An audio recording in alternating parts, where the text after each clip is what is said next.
Bidang Pelatihan dan Penempatan Tenaga Kerja, Dinas Tenaga Kerja dan Mobilitas Penduduk Aceh membagikan masker gratis kepada masyarakat Kota Banda Aceh yang berada di Pasar Setui dan Pasar Penayung pada Rabu 6 Mei 2020. Dalam pembagian masker yang dibagikan oleh Bidang Pelatihan Kerja dan Penempatan Tenaga Kerja, Dinas Tenaga Kerja dan Mobilitas Penduduk Aceh kepada masyarakat, hal itu dilakukan guna mencegah terjadinya penyebaran virus corona atau COVID-19. Kepala Bidang Pelatihan Kerja dan Penempatan Tenaga Kerja, Saudara Aswar, mengatakan pembagian masker secara gratis yang bertepatan dengan bulan suci Ramadan 1441 Hijriah ini agar masyarakat bisa memahami betapa pentingnya menggunakan masker di tengah pandemi COVID-19.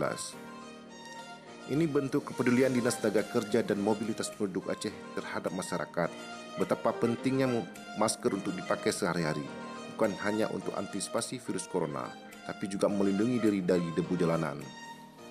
Pembagian masker ini sebagai bentuk partisipasi melakukan sosialisasi dan edukasi secara langsung pada masyarakat. Demikian tuturnya. Pembagian masker gratis tersebut disambut baik oleh masyarakat. Tidak sampai 1 jam ratusan masker itu habis dibagikan.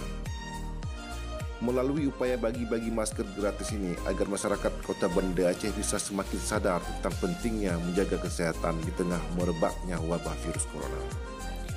Semoga di bulan suci Ramadan ini wabah virus corona atau COVID-19 di seluruh dunia segera berakhir dan masyarakat bisa kembali menjalani kehidupan seperti sedia kala tanpa ada kecemasan dalam melaksanakan aktivitasnya.